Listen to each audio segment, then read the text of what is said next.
Salam dari HKBP Kernolog, HKBP tertua di Pulau Jawa. Bapak Ibu Saudara yang terkasih, malam ini sebelum kita memasuki peraduan malam, marilah kita sejenak mendengarkan firman Tuhan.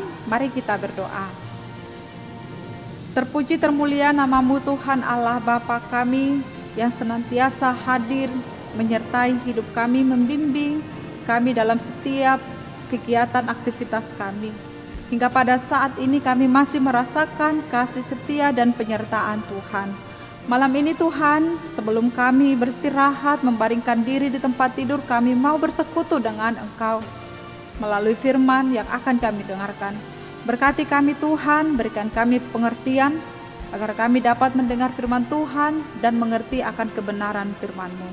Dalam nama Tuhan Yesus kami berdoa. Amin.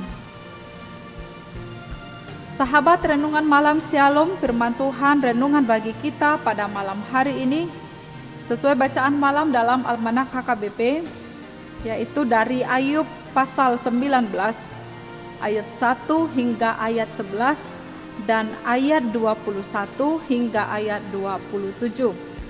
Ayat pembimbing renungan ayat 25. Demikian firman Tuhan. Tetapi aku tahu penebusku hidup, dan akhirnya ia akan bangkit di atas debu. Demikian firman Tuhan. Tuhan penebusku.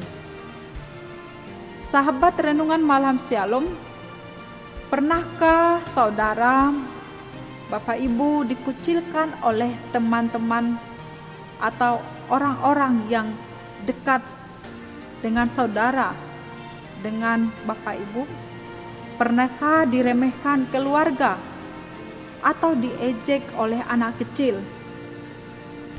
Atau setidaknya pernahkah Bapak Ibu Saudara merasa sedih atau merasa kesepian dalam menghadapi suatu pergumulan atau penderitaan tertentu? Mari kita sama-sama merenungkan renungan firman Tuhan pada malam ini. Di dalam penderitaan, kita membutuhkan dukungan, membutuhkan semangat, penguatan, serta penghiburan dari orang-orang yang mengasihi kita. Seberat apapun persoalan, masalah yang kita hadapi, kalau kita masih mendapatkan kepercayaan, mendapatkan penguatan dan penghiburan dari orang-orang yang dekat dengan kita, mungkin kita akan lebih sanggup, mampu untuk menghadapi setiap persoalan yang kita hadapi. Namun ironisnya, dalam kesusahan kita cenderung untuk memilih sendirian, mengucilkan diri, dan menjauhkan diri dari keramaian. Dalam kesendirian kita menangis, kita menderita sendirian, sepi, tanpa ada sapaan, tanpa ada kata-kata penguatan dari orang-orang yang dekat dengan kita. Dalam kisah hidup Ayub, ia pun meratap bahwa ia sekarang dikucilkan oleh orang yang dekat dengannya, dikucilkan oleh saudara, teman-temannya, kerabat yang dekat dengan dia. Dan tidak hanya itu, ia pun diasingkan oleh anak semang atau budaknya, dan bahkan oleh istrinya sendiri. Ejekan, hinaan, tidak itu saja yang ia terima dari orang-orang terdekatnya, tetapi ia juga menerima ejekan dari anak-anak kecil. Tidak heran pada akhirnya Ayub memohon kepada ketiga sahabatnya itu. Dia berkata, kasihanilah aku, hai sahabat-sahabatku. Ketika Ayub memohon kepada saudara-saudaranya, kepada sahabatnya untuk memberikan perhatian, penghiburan, dan penguatan, yang ia katakan, "Kasihanilah aku." Apa yang menjadi respon dari teman-temannya itu? Tekanan yang dirasakan Ayub sungguh sangat berat. Di samping ia kehilangan hartanya, anaknya, ia juga dijauhkan oleh sahabat, orang-orang yang dekat dengan dia, termasuk istrinya. Para sahabatnya tidak menunjukkan perhatian dan tidak menerima dirinya. Mereka seakan-akan bertindak menjadi Allah bagi Ayub. Meski demikian, Ayub sekali lagi menyatakan bahwa penderitaan yang ia alami tidak berkaitan dengan dosa atau kesalahannya, melainkan disebabkan karena perbuatan Allah dalam kedaulatannya atas diri Ayub.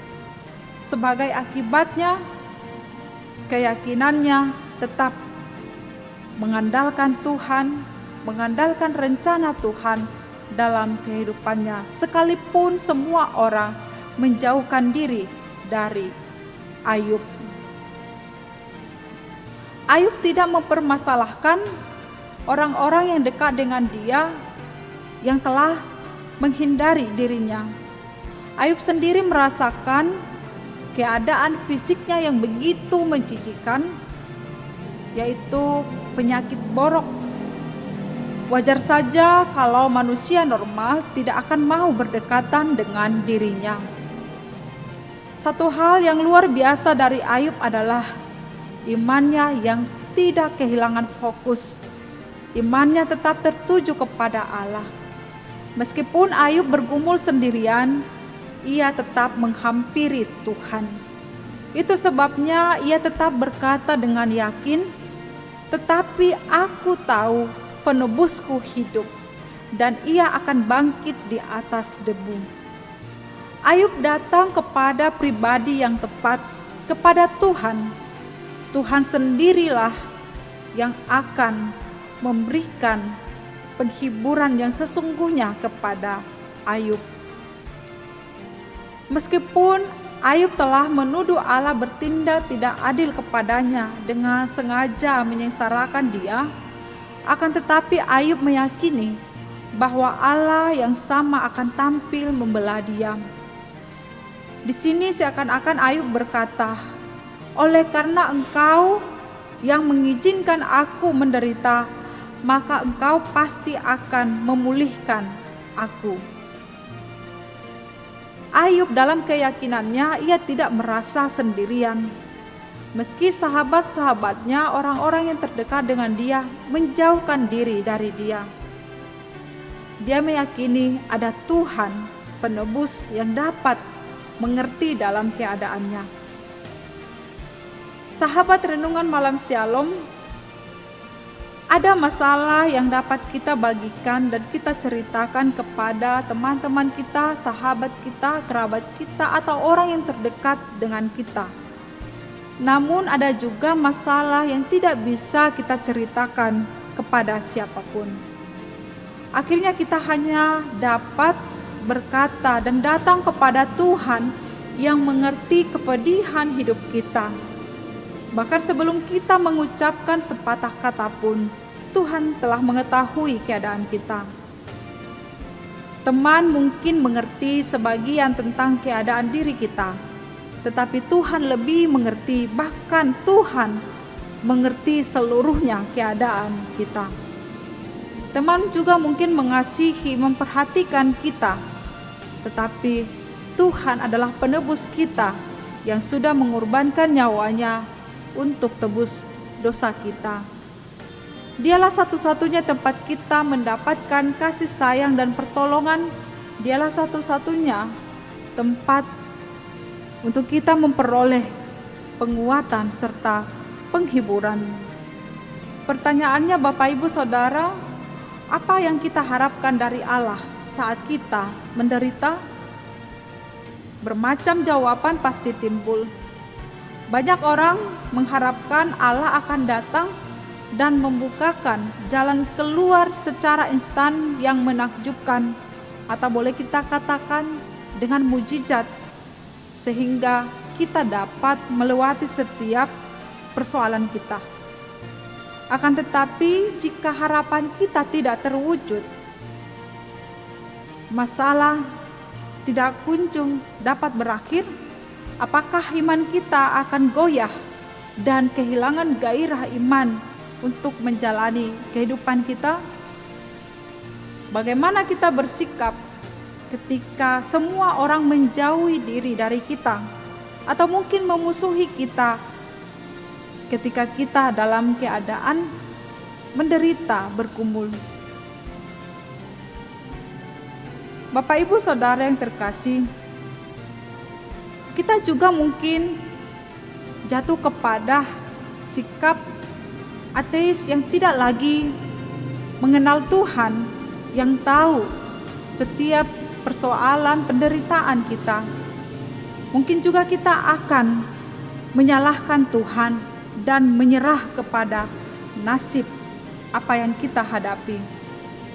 Dalam hal seperti itu, kita harus meneladani Ayub. Di tengah keadaan masalah hidup yang bertubi-tubi, mungkin kita berkata, di manakah Tuhan? Apakah Tuhan masih peduli kepada kita, peduli dengan persoalan kita? Sikap yang dilakukan oleh Ayub patut kita teladani, baik untuk dicontoh, di mana setelah melalui semua penderitaan, Ayub tiba pada pernyataan imannya, apapun yang terjadi, Tuhan ada di pihak saya. Ayub sungguh memiliki sikap iman yang luar biasa. Ia memiliki iman yang kuat. Iman Ayub adalah iman yang Kristiani. Ayub percaya penuh bahwa Allah lah perisainya, Allah lah penebusnya, yang melepaskan dia dari setiap penderitaannya. Penderitaan boleh menggerogoti sekujur tubuhnya, bahkan menekan jiwanya. Namun rohnya tetap berharap kepada Allah saja. Kenyataannya dalam hidup kita, kehidupan tidak seindah yang kita inginkan, yang kita rencanakan. Sama seperti orang banyak, orang yang terdekat dengan Ayub memandang Ayub sebagai orang jahat, orang berdosa, orang yang melakukan kesalahan, yang pantas mendapatkan ganjaran atas kejahatan yang terselubung. Walaupun kehidupan Ayub hancur berkeping-keping, Ayub memilih tetap beriman kepada Tuhan. Pada akhirnya matanya sendiri akan menyaksikan Tuhan yang membenarkan dia. Ayub dengan sangat berani menyatakan imannya di puncak penderitaannya. Bapak Ibu Saudara yang terkasih, demikian juga dalam hidup kita, dalam puncak penderitaan, kesakitan, persoalan, pergumulan yang kita hadapi, di sanalah kita tetap menyatakan iman kita kepada Tuhan dengan sungguh-sungguh. Tuhan adalah perisai dan penebus kita. Amin. Mari kita berdoa. Engkau Tuhan yang sanggup memulihkan, memberikan pertolongan kami ketika kami menghadapi setiap pergumulan, persoalan, penderitaan dalam hidup kami masing-masing.